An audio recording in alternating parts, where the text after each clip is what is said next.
Walk into a casino and almost everything you see is a lie built on purpose. The lights, the sounds, the free drinks, the carpet under your feet, none of it is an accident. Every inch of that room was designed by someone who wanted your money and knew exactly how to get it. And here's the part that should really mess with your head. The people who own that room are not gambling. They already know how the night ends. They knew before you walked in. So you want to be that person. You want to be the house. You want to sit back while thousands of strangers hand over their paychecks one bet at a time. It sounds like the closest thing to a legal money printer that exists on planet Earth. And in a strange way, it really is. But owning the machine and running the machine are two completely different skills. And most people who try to own a casino do not lose at the tables. They lose everywhere else. By the end of this, you will understand the one number that decides whether a casino becomes a fortune or a $2.4 billion hole in the ground. Let us start with the thing almost everybody gets wrong. People assume a casino makes money because gamblers are unlucky. Luck has nothing to do with it. A casino makes money because of a tiny, boring mathematical advantage baked into every single game on the floor. The industry calls it the house edge, and it is smaller than you would ever guess. Picture a simple coin flip. You bet $1. In a fair game, if you win, they pay you $1. Heads, you win one. Tails, you lose one. And over time, you break even. Now the house changes one tiny rule. When you win, they hand you 95 cents instead of $1. When you lose, you still lose the whole dollar. That is the entire trick. It feels almost fair. Nobody storms away from a table furious about a nickel. But that nickel is the whole business. Here is what that nickel does when you run the flip not once, but 1,000,000 times a day across an entire building. The player who runs hot tonight goes home happy. Whoever runs cold goes home broke. The house, though, is not playing one hand. It is playing all of them at the same time. Add up 1,000,000 bets, and luck cancels itself out. The wins and the losses smooth into a straight line. And that line always tilts toward the house by exactly the size of the edge. Mathematicians call this the law of large numbers. Casino owners just call it Tuesday. So burn this into your brain first. The house does not gamble. You gamble. The house does arithmetic. On any single spin of a roulette wheel, the casino can lose. Across 10,000 spins, losing becomes mathematically impossible. The owner is not hoping to win. They are certain. The only open question is, how much? Now let us talk about how big that certainty gets. On the Las Vegas Strip, one large casino can win over $1 million in a single day. Not take in 1,000,000, win it. After paying out every jackpot and every lucky streak and every guy who hit big and bragged about it online. In one recent year, the casinos in the state of Nevada alone kept more than $15 billion of their customers' money. $15 billion gone in 12 months in one state. And people crossed oceans for the privilege. They thanked the staff on the way out the door. This is where dreamers start to get the story wrong, though. They picture all that money pouring off the tables. The poker rooms, the blackjack pits, the high rollers in the back with the cigars. That picture comes straight from the movies. Reality is quieter and a lot less glamorous. The real engine of a modern casino is the slot machine. On most floors, those blinking, beeping boxes pull in more than half of all the gambling money, sometimes closer to 2/3 of it. No dealer, no salary, no cards. Just a screen, a chair, and a person feeding it $20 at a time for 6 hours straight. A slot machine is close to a perfect employee. It never calls in sick. It never fumbles a payout. And it never gets tired at 3 in the morning. And the person in the seat is usually not some whale flown in on a jet. It is a regular human being, maybe a retiree, maybe somebody who just wanted a fun night out, quietly losing money at a rate the machine has calculated down to the penny. Casino management knows almost to the dollar how much each machine will earn per day, per week, per year. That number is not a hope. It is a spreadsheet, and a single modern machine can cost the owner $15,000 to $25,000 just to put on the floor. So if you own the place, your most valuable real estate is not the fancy card tables. It is the square footage carpeted in slot machines. Every foot of that floor gets measured by how much it earns. Here is your first real lesson as an owner, then. A casino is not really a gambling business. It is a real estate business wearing a costume. You are renting space to a math problem, and that math problem pays you rent every hour the doors are open, which raises a question you have probably never stopped to ask. If the money is such a sure thing, why is everything else in the building free? Free drinks, cheap buffets, comped rooms for the big spenders, free tickets to the fight. The answer is one of the most important ideas in this entire industry. It is called the comp, short for complimentary, and it has nothing to do with generosity. It is bait. Follow the logic. Management knows that if it can just keep you inside the building, the edge will do its job. Every hour you stay, the math grinds a little more of your money into the vault. So the whole resort is engineered to keep you there. That free drink keeps you parked at the machine. The cheap steak stops you from driving across town for dinner. A comped room keeps you from checking out. The maze of a floor with no clocks and no windows keeps you from noticing that the sun came up 2 hours ago. Everything that looks like a gift is really a fishing line, and you are the fish. The biggest spenders, the ones the industry quietly calls whales, get the fanciest bait of all. Private jets. Suites that would cost a normal guest $100,000 a night. Personal hosts who remember their kids' names. A single whale can swing millions in one weekend. And here's the scary part for an owner. On the whales, one weekend is simply too few hands for the math to catch up. When a regular person plays slots, the outcome is boringly predictable. But when one man is betting $300,000 a hand, a single hot streak can gut a casino long before the averages ever kick in. There are famous nights where a single gambler walked out having beaten a house for tens of millions. Over years, the casino still comes out ahead, but whales turn the short run into a heart attack. So, as an owner, the small players are your steady paycheck, and the whales are your blood pressure. Now, whales who lose big often are not playing with their own cash in front of them. They are playing on credit, on what the casino calls a marker. The house literally lends the gambler money to lose to the house. Think about how wild that is for a second. The casino hands you the rope, and when the weekend ends and the marker comes due, the casino becomes a debt collector, chasing high rollers across the world for money they gambled away. Sometimes they pay. Sometimes they vanish. That unpaid credit is a real risk sitting on the owner's books, and it is a part of the business the brochures never mention. There is one more asset most people never notice, and it might be the most valuable one of all: your data. That little loyalty card they beg you to sign up for, the one that earns you points and free meals, is not a gift either. It is a tracking device. The moment you slide it into a machine, the casino starts recording everything. What you play, how fast, how long, how much you bet, when you win, when you chase your losses, what day you show up, when you leave. From all of that, it calculates one private number for you, your theoretical value, which is basically how much the house expects to win from you over time. That number decides which free room, which steak, which offer lands in your mailbox next month. Every one of them reverse engineered to pull you back through the door. Modern casinos are quietly some of the sharpest data companies on the planet, and that database is worth a fortune on its own. All right, so far this sounds incredible. Guaranteed math, free labor from the slots, a building designed to trap money, and a data machine that knows its customers better than they know themselves. Where do I sign? Pump the brakes. Because now we reach the part nobody prints in the brochure. The costs.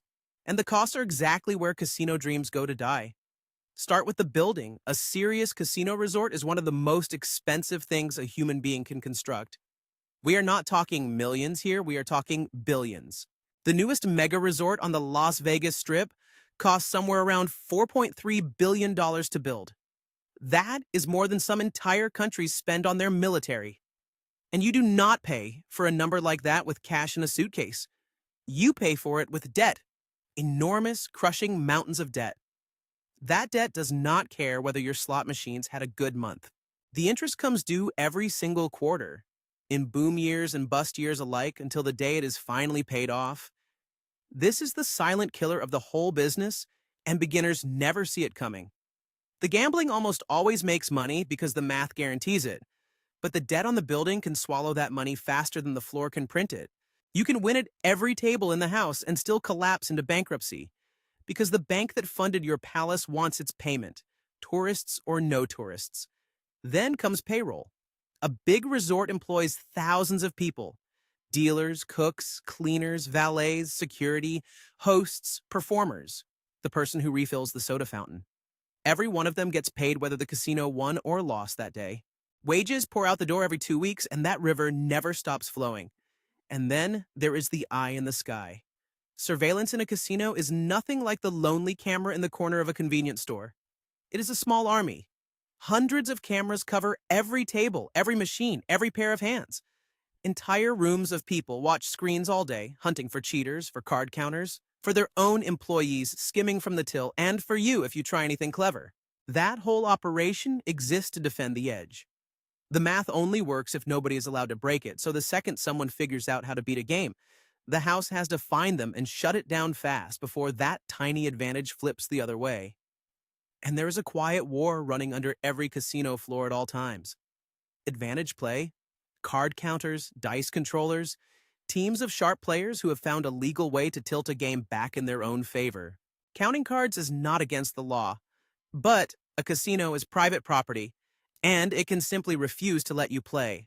So the moment their systems flag a winner who is a little too consistent, a very polite person in a suit walks over and invites them to try a different game or a different casino forever. The house protects the math at all costs, because the math is the only thing standing between a fortune and a ruin. Now here's the cost that decides more casino fortunes than almost anything else, and luck plays no part in it: taxes and location. When a casino wins your money, it does not get to keep the whole pile. The government takes a slice, and that slice swings wildly depending on where the building sits. In Nevada, the tax on gambling revenue is famously low, under 7%, and that single fact is a huge reason Las Vegas exists at all. Move that exact same casino to another state, though, and the tax can leap to 30, 40, even past 50% of the gambling revenue. Same building, same slot machines, same customers. Yet in one place, the owner keeps most of the win, and in another, the government walks away with more than half. Location is not a detail. Location is the entire game. And there is a twist here that has quietly reshaped the whole industry. In the biggest resorts today, gambling is no longer even the main event. Modern Las Vegas makes enormous money off everything around the tables. The nightclubs, where a bottle of champagne carries a price that would make you choke. Pool parties that charge real money for a lounge chair. The concerts and star residencies. Restaurants run by celebrity chefs. The convention halls booked solid with corporate events. On the Strip, the money from rooms, food, drinks, and entertainment now rivals or beats the money from gambling itself. So the modern casino owner is running a nightclub empire and a hotel chain and a concert venue, all bolted on top of the math machine. More ways to win, sure, but also more ways to lose, which carries us straight into the traps. The ways this supposedly guaranteed business turns into a catastrophe. There are a few, and they are merciless. The first trap is building the right palace in the wrong place. A casino only works if enough people actually show up, and people are not spread evenly across the map. Drop a gorgeous casino somewhere the crowds are thinning, or somewhere already stuffed with a dozen competitors, and it will not matter how beautiful the building is. Empty chairs do not gamble. A slot machine with nobody in the seat earns exactly zero. And it still cost you $20,000. And it still owes rent on the floor it sits on. The second trap is competition. And lately it is arriving from a place you cannot even see: online gambling. For a century, if you wanted to feed a house edge, you had to physically travel somewhere. Now the casino lives in your pocket. Every phone is a potential slot machine that never closes and never makes you put on pants. That is peeling gamblers, especially younger ones, away from the buildings and onto their screens. So the owner of a physical casino now competes with the resort down the street, and with an app on 10 million phones at the same time. The third trap is that whale volatility we talked about, blown up to the scale of the whole company. Lean too hard on a handful of enormous gamblers, and you're basically cradling a live grenade. One bad quarter where the whales run hot, and the numbers that felt so bulletproof suddenly are not. But the deadliest trap of all, the one that grinds billion-dollar dreams into rubble, is the one we already named: too much debt, riding on a bad bet about location. And to show you exactly how that plays out in real life, let me tell you about the casino that had absolutely everything and lost all of it in roughly the time it takes to pay off a car. Its name was Revel. It rose up in Atlantic City, and it was supposed to be the future. This was no cheap operation.